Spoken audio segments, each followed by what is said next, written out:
ಗೆಳೆಯರೆ, ಅಡಿಕೆ ಬೆಳೆ ಹಳದಿ ಎಲೆ ರೋಗದಿಂದ ತೀವ್ರ ಸಂಕಷ್ಟಕ್ಕೆ ಸಿಕ್ಕು ಹಾಕಿಕೊಂಡಿದೆ.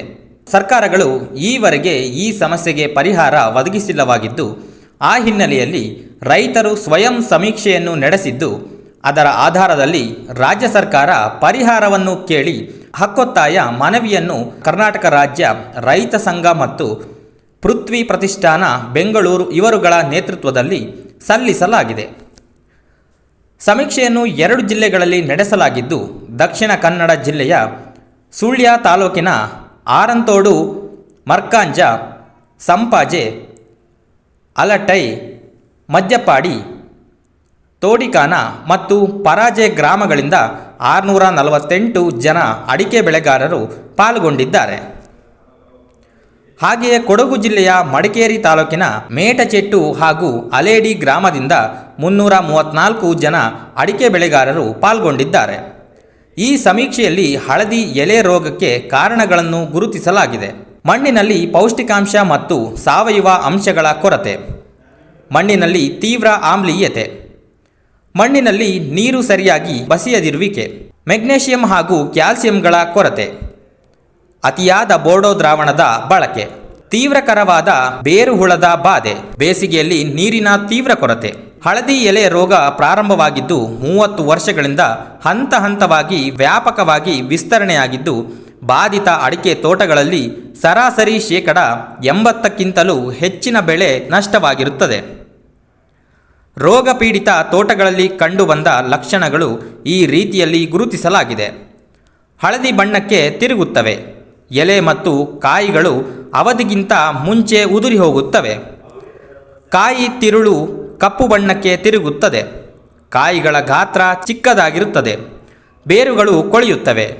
ಮಳೆಗಾಲದ ನಂತರ ಎಲೆಗಳು ಹಳದಿಯಾಗುತ್ತವೆ.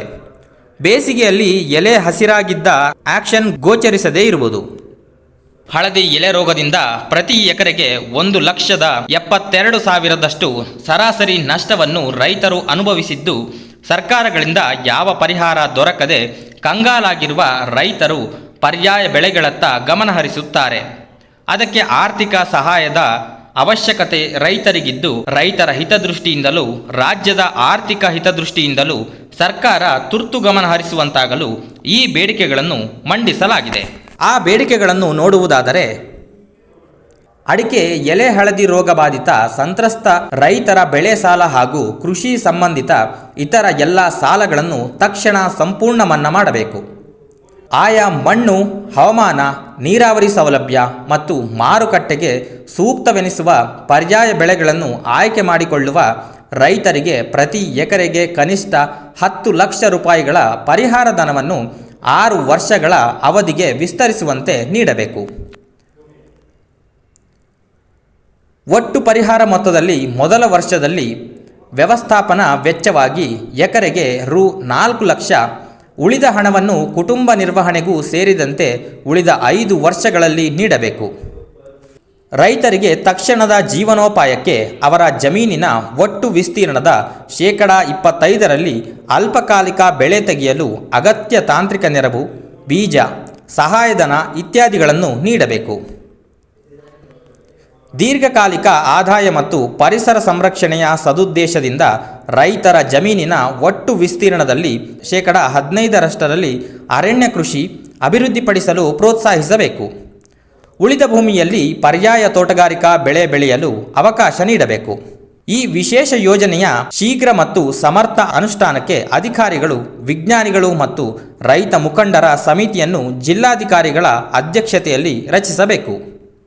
ಹಳದಿ ಎಲೆ ರೋಗದ ಜೊತೆಗೆ ಈಗಾಗಲೇ ಹಲವು ಭಾಗಗಳಲ್ಲಿ ಬಾಧಿಸುತ್ತಿರುವ ಎಲೆ ಚುಕ್ಕೆ ರೋಗ ಮುಂತಾದವುಗಳಿಗೆ ಪರಿಹಾರ ರೂಪಿಸಲು ಅಡಕೆಗೆ ಒಂದು ಸಮರ್ಥ, ಶಾಶ್ವತ, ಪ್ರತ್ಯೇಕ ಸಂಶೋಧನಾ ಕೇಂದ್ರದ ಅಗತ್ಯವಿದೆ. ವಿಟ್ಲದಲ್ಲಿ ಈಗಿರುವ ಸಂಶೋಧನಾ ಕೇಂದ್ರವನ್ನು ಸದೃಢಗೊಳಿಸಿ ಅಡಿಕೆ ಮೇಲೆ ಸ್ವತಂತ್ರವಾಗಿ ಕಾರ್ಯನಿರ್ವಹಿಸುವಂತೆ ಮಾಡಬಹುದಾಗಿದೆ. ಮುಂದಿನ ವಿಡಿಯೋದಲ್ಲಿ ಮತ್ತಷ್ಟು ಹಕ್ಕುಗಳನ್ನು ತಿಳಿದುಕೊಳ್ಳೋಣ. ಈ ವಿಡಿಯೋ ತಮಗೆ ಇಷ್ಟವಾದಲ್ಲಿ ಲೈಕ್ ಮಾಡಿ, ಶೇರ್ ಮಾಡಿ ಮತ್ತು ತಮ್ಮ ಅಭಿಪ್ರಾಯಗಳನ್ನು ಕಮೆಂಟ್ ಮೂಲಕ ನಮಗೆ ತಿಳಿಸಿ. ಧನ್ಯವಾದಗಳೊಂದಿಗೆ ಗ್ರಾಮ ಸ್ವರಾಜ್ ಮೀಡಿಯಾ.